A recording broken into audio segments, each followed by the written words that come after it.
It's an honor to be here and to present findings of a study I did last year. The topic of the study was the perception of deaf children on spiritual nurture experiences at church, and these are churches in Nairobi. And the reason I did this study was based on the pain points of the parents. So we did a Christmas cantata in 2020, and one of the parents had said, whenever we go for Christmas, there's a Christmas tree, there are flowers, there are gifts. I don't know how to explain this to my child. I'm not even sure how to do this. And so we're able to set up a storyline for Christmas so that deaf children can understand. So, and then later on, diving deeper into that, into what is it that the parents would want in terms of spiritual nurture. Most of them then stated they feel that the children do not really belong to the church. So this was based on a real issue so that we can meet a real need within Lugha Ishara.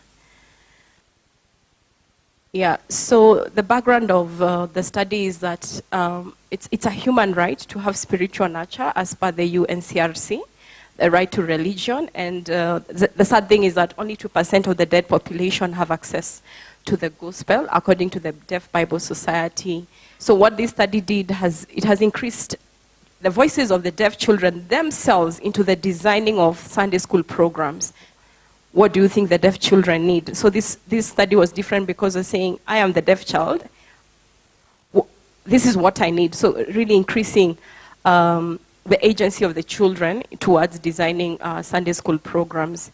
And like I said, there's really scanty literature around spiritual nurture in the disability space, and while at the same time it's a fundamental need for their wellness.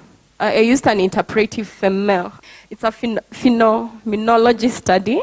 So this is where you study individual experiences of, so to speak,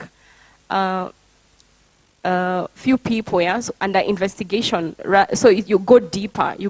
So it was a qualitative study, and the children that were engaged in this study were 7, 4 girls, 3 boys. And how the inclusion criteria for this was any deaf child who had attended Sunday school accompanied by their parents. That was also very important. For the last 12 to 48 months, then children had the same level of sign language fluency. So different children, depending on their exposure, have different fluency in terms of signing. So it was important that they almost have the same, so that then the quality of information I would receive would be the same. And then they were available within the study period. This was during COVID, by the way, so it was very interesting. So the study was done at Lugha Ishara because the accessible population is small, and also this is tagged to you, the qualitative research methodology. And what was interesting now was, how do you get data from a deaf child who is 7 years old? So the tools were in-depth interviews, and for children mainly focusing on drawing and storytelling. So they would draw, and then they would then tell what is it that they have drawn, yeah? And then I would also facilitate the conversation using a sign language interpreter and a deaf mentor, so that then we can maximize the amount of information we would capture from the children, yeah? And a lot of observation as well. So the tool that was used was NVivo, the latest software, which is 2017. So generally the findings were that deaf children enjoyed church, also they didn't enjoy church. So there were positive experiences. So can you see a big church, a big building over there with a cross? Then there's a tree, few trees over there, then there's a car, then there's a small church, and these were cups and a sun, yeah. So this is what they drew, and then later I would ask them, tell me what's happening. Is that a church? I didn't make assumptions, you know. Then this is a church, what's happening inside the church? Describe the process, and then I'd also observe what are the feelings, or what are the emotions are they expressing as they describe this, yeah? So for the children, we did 3 times, so that's part of the methodology, so that then you can triangulate the feedback, because children can also imitate and have imagination, yeah? So then whatever was consistent is what I would pick as a finding. So they really enjoyed family support in terms of interpretation. So the family members, mostly mothers, were the ones who would interpret for them. And then, of course, I think all of us like some food at church, yeah, or after an event, yeah? So they really enjoyed the provision of snacks, having friends in church, availability of sign language teachers in some of the churches or interpreters, and innovative teaching styles. So innovative teaching styles is where some churches were modern, so they had PPTs or they had projections, so that was interesting, and lights, and how the church was designed. And I can go into the negative experiences. So this is what they didn't like, yeah? So lack of appreciation and involvement in church activities. So some of them said, I sit and stand, fall or sit and stand. I just do that because that's what happens. That's what I have to do. And then absence of sign language teachers. And then self-stigma and public stigma. So when I get to church, this is a girl who is 7 years old, yeah? She wears hearing aids on both sides. When I get to church, I remove my hearing aid because I don't want people to see it as they talk about it. I don't want other children to look at me. I don't want other children to talk or ask me about my hearing aids. When I put my hearing aids in my pocket, I am happy. Without my hearing aids, I don't hear anything. I don't say anything in church. I stay quiet and I don't interact. She became emotional that day and the interview stopped, so I couldn't continue. Or rather at that time, so this is another excerpt from the second interview. Boys look at me oddly, so I take off my hearing aids. I put them back before seeing my mom. So this is when I understood a 7-year-old child who has a hearing loss knows they're different and they have a coping mechanism. So they can identify stigma and design a coping mechanism towards it. That for me was outstanding. None of the other children identified self-stigma. What they identified worked was also what they identified didn't work. For example, I enjoy interpretation services at church, but who does the interpretation? My brother and my mom. So it's not the church. So it was paradoxical. I enjoy friends. I have friends. When you interview Muuo, what's the name of your friend? I don't remember. Which school do they go to? I'm not sure. Did you go to their birthday party? No. So their friends are hearing children who are trying to sign or to be in their space, but they don't speak their language. So how is that then a friend? You know, it's not really a friend, yeah? So, so it was a paradox of, so what works is also exactly what doesn't work here. So in as much as most children did not enjoy spiritual nurture, they didn't also articulate the need for that, despite having negative experiences. And when I remember speaking to the older children, because they were indifferent, so I had 7 to 9 and then 10 to 12. The ones who were 10 to 12 would express more around their discomfort on the negative experiences. And when you ask them, do you like school? Okay. In school, what is it that you'd like to change? Then they tell you. But then when I ask them about church, they say it's okay, but you can tell it's not the real thing. And so that's when I was able to pick this from another study called The Benevolent Oppression of the Church, where the church looks at deaf people as the ones who receive and hearing people as the ones who give. Therefore, deaf people don't see themselves as worthy to give an opinion about their life. Yeah. So it confirmed as another study that was done, but now these are deaf children, yeah? So, yeah, so the recommendation for the study is that the church leadership, so they think whatever is provided works, or when mom comes with a child and interpret it works, it doesn't work for them. So they should consider taking time to really listen to the children and the parents so that then they can prioritize resources for that. And also having deaf people as church leaders within the church or within the deaf Sunday school programs. And then also interpretation was key. So, caregivers always have fatigue. So everywhere they have to be the caregiver. But then if you have Sunday school teachers who use sign language, then that would make the work easier. And also for congregants, for example, like the hearing children who distract the child with the hearing aid, they think it's fun. So general sensitization to the children themselves. So the conclusion of the study is that the existing design does not necessarily meet the deaf children's spiritual needs, as they also prefer to sit in adult churches rather than the specific Sunday schools that are set up for the children, yeah.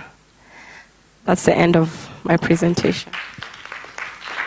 I would like to invite Sheru to come and give a presentation.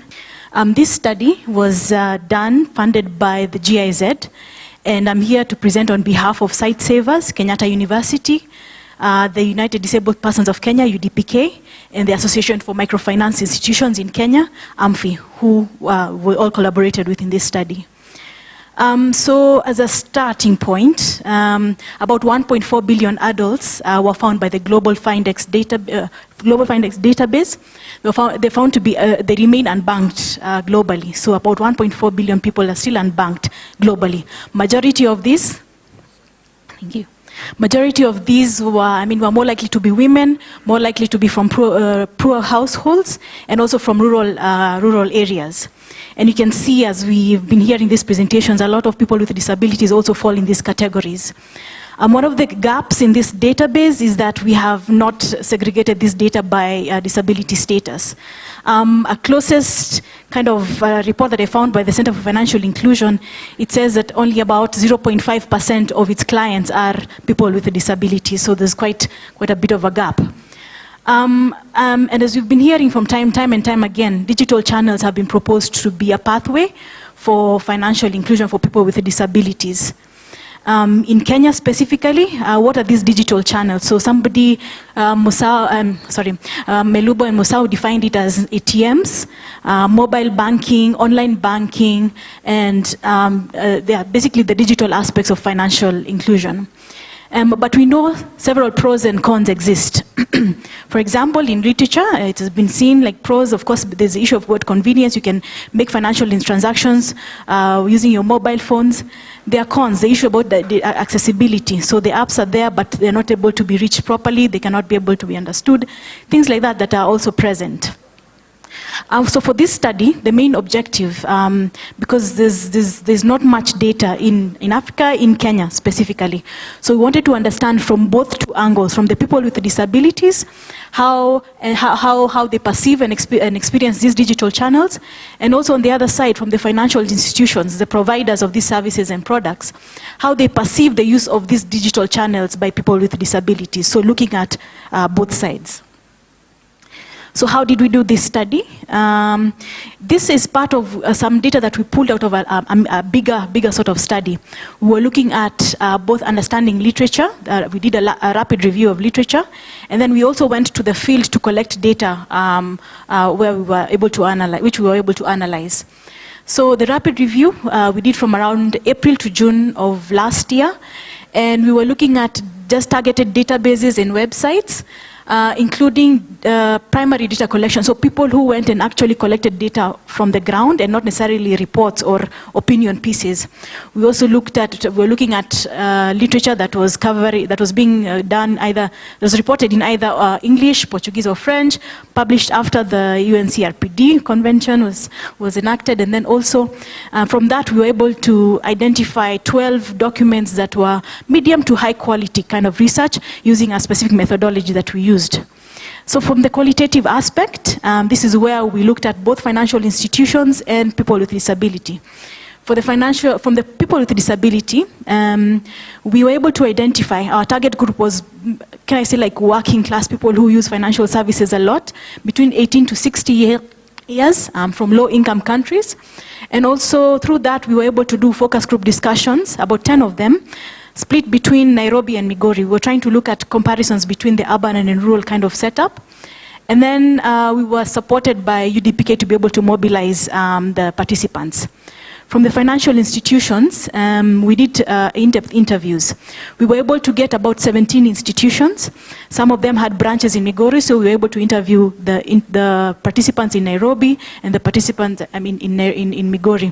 We were targeting people like branch managers, heads of businesses, people who could basically be able to speak on behalf of their institution and give their views as an institution. And then through the Association for Microfinance Institutions of Kenya, we were able to mobilize and conduct these interviews. So let's go to the first objective, where we look at the angle of the financial institutions and what they said, how they feel was the use of these digital channels by people with disabilities.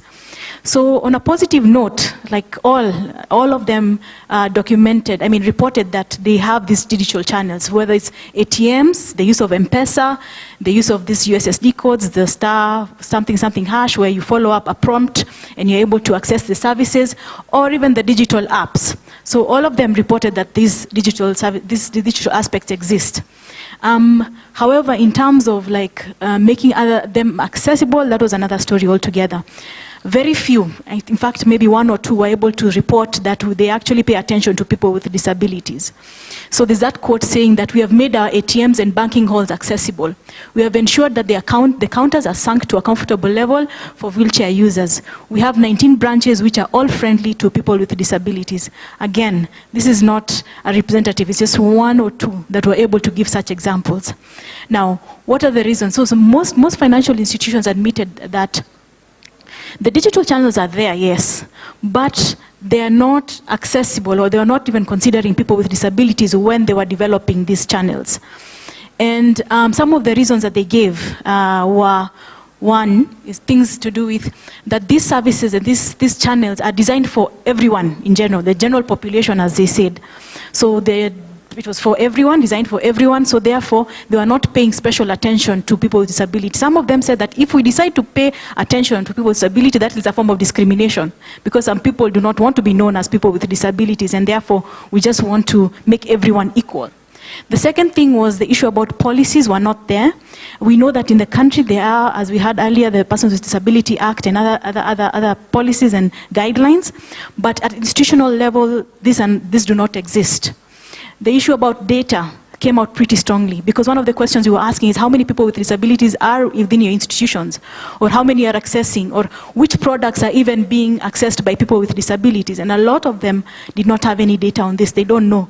Some people would be like, oh, I remember there's a person with hearing impairment who I saw yesterday. And then we have maybe 2 or 3. Then when you continue with the interview, oh yeah, there were 2 others. Then there were 4 others, so the data is not there.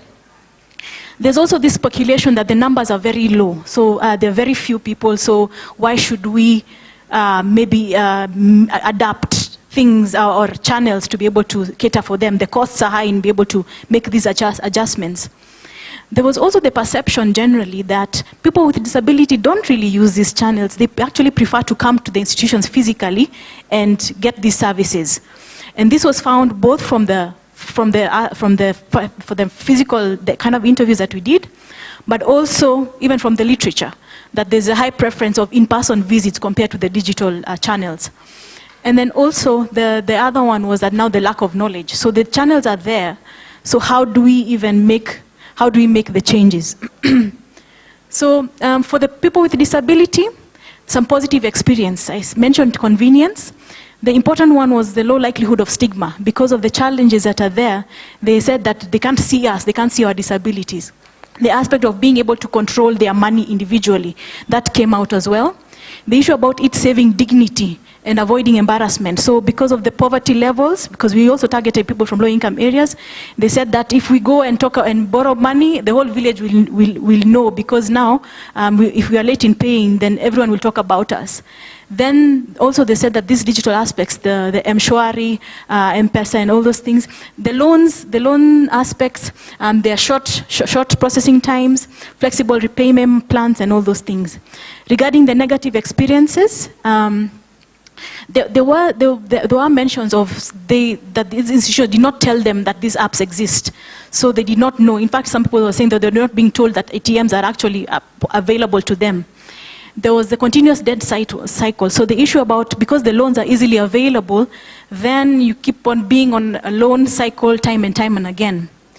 There were also safety concerns. So people with disability said sometimes, my phone was stolen by my roommate, for example, and then I got calls after a while that you're supposed to pay back a loan that the person did not know that they did not even know that they had a loan. So someone took advantage of them and borrowed money using their credentials. And then also the issue about inaccessibility. This came out quite strongly. Some people with a visual impairment said that they were actually denied to access cards, the ATM cards. They were not allowed to access ATM cards because the financial institutions feared that they would be taken advantage of. There was the issue about high-level ATMs was a challenge. Accessibility of the websites, the apps, which came out pretty strongly. And then also regarding the loans themselves, they say that the loans, for example, the Safaricom ones, the amount is a little, and then also they get very, very unfriendly reminders. I mean, this has come out also in the media, that they get called time and time again, the relatives or whoever, the guarantors, call them furiously. And that really annoys them, and it embarrasses them, and that is usually a challenge. So, to the conclusion, we find that there's a contrast between people with disability saying that they actually are aware, they actually use these digital channels. In fact, it was the most commonly used channel to access financial products and services. But it has not been maximized. So all these barriers still exist. And if they are maximized, then they can be able to use them more. The issue about the policies still comes out strongly.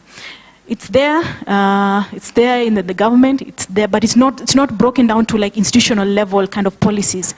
Although I must admit that we didn't interview very major mainstream banks. We tried getting the big ones, but their approval processes were pretty long. So we were able to work with the AMFI to be able to get the participants who were able to participate. But still, the gap is still there. The awareness that when we were doing the dissemination kind of activities, that is when some financial institutions were actually getting to know that these policies and gaps and things that they're supposed to do, that they actually exist. So the issue about awareness cannot be emphasized enough. About policy, about the adaptations that are needed. So when we were doing the interviews, they were actually saying, oh, okay, this is how we can actually improve. We are actually required to improve in this way and this way. One thing we're telling them that, if you improve, maybe just increase the font size of these brochures of yours, then maybe people with low vision can be able to access. And one of them actually did that. They went back, made some adjustments, increased font sizes of some forms, and they made some, and they actually, they were happy with that, and the clients were happy with that. And then the issue about collaboration. What can people with disability do? So some of the things that we were challenging them to do is what has been coming up. Can you go, if something is not working for you, if an app is not working, a website is not working, go back to your institution and tell them that this is not working for you. Make some noise about it. Work with the organization for people with disability. Talk about it, you see? So that was something that was missing. The gap between the providers and the users. They're facing challenges, but they're not talking about it. Then there's the issue about financial institutions being able to embrace.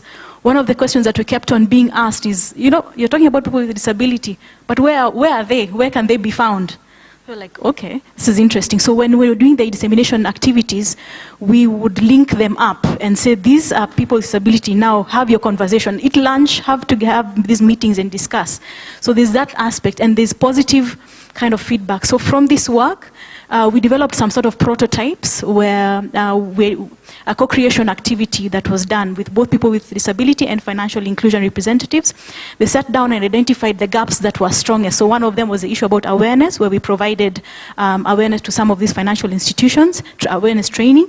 And then the second one was a loan product that we were able to sort of work with one of the financial institutions to support women with disabilities in Western Kenya. So this project is still, we're writing up the report, and we'll be happy to share once it's out. Thank you. We do have Joel Snyder, and we also have Shakila. They'll be presenting together. They'll be talking about this Shazasine app. This presentation is based on practice in audio description. Over 40 years of work with audio description on my part, and 12 some years with audio description on the part of my colleague Shakila Maharaj from Durban, South Africa. The first slide I have here is mostly text. This is about audio description, which makes visual images accessible to folks who are blind through the use of succinct language, words. How do you make a slide accessible? It's mostly text. Well, you read it aloud. That's what you do. Audio description. There's an app for that with Joel Snyder, PhD, President, Audio Description Associates, LLC, founder of and senior consultant to the Audio Description Project of ACB, the American Council of the Blind. And Shakila Maharaj, Managing Director, Shazasine Accessible Media Pty Limited, Inclusive Africa Conference, Nairobi, Kenya, May 31st, 2023. Oh, that's wrong. I should have changed that. May 29th, 2023 at 3 p.m. And at the bottom, 4 words, American Audio Description Symbol. There's a logo there, an image, the audio description logo. It's a white square within which are 2 letters in bold black type, an A and a D.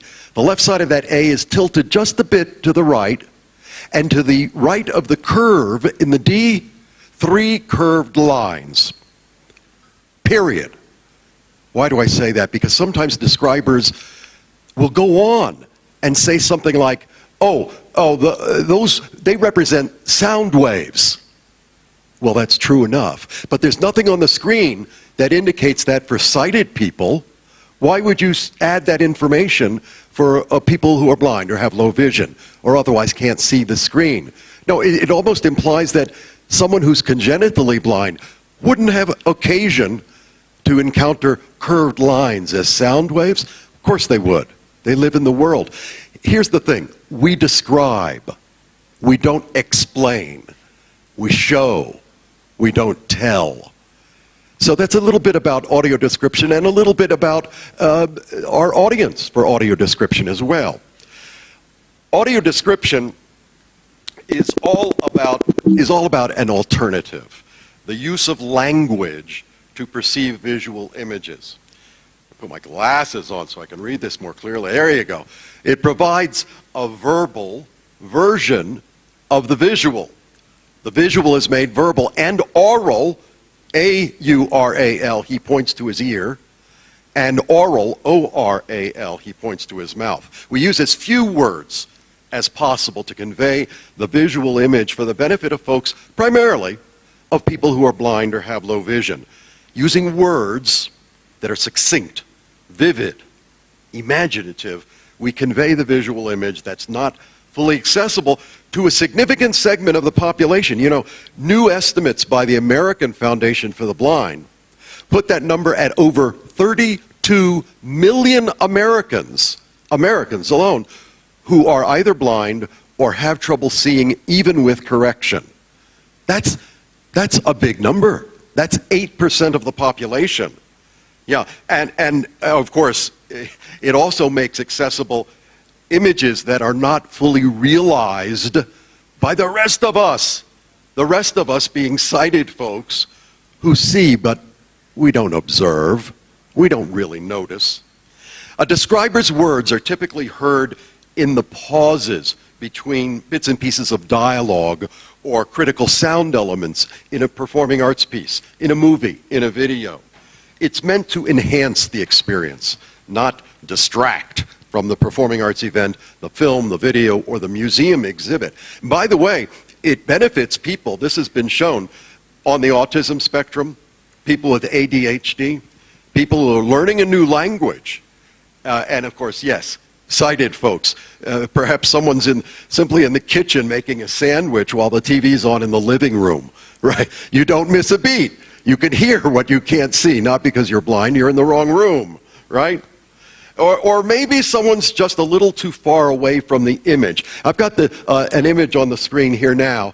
Yeah, look at that. Why didn't I enlarge it? Can you read the caption there? Of course not. It's the thing is not enlarged. Well, maybe audio description is good for you sighted folks when the presenter forgot to enlarge the image. Or maybe you're sitting too far away from it. Let me give you a description of this image.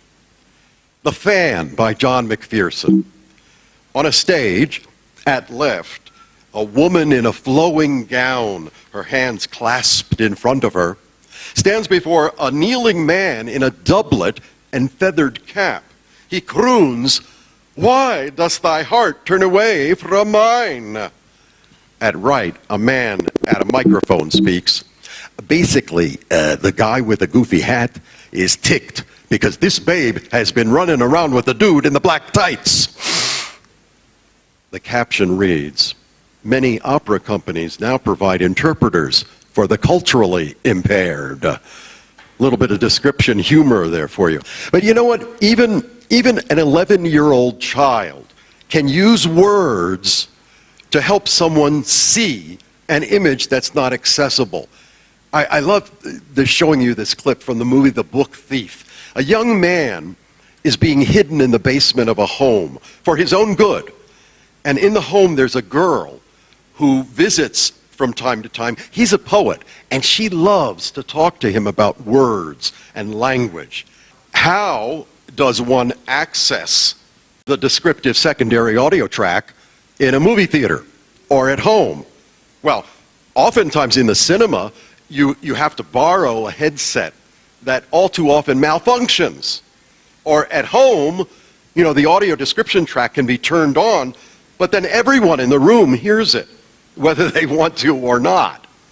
Well, now, in 2023, there are about half a dozen apps that represent a new era in the delivery of audio description through one's own smartphone and earbuds. In the States, the app is called Spectrum Access, but I am really excited here today to introduce you to Shazazin, a South African-based innovation.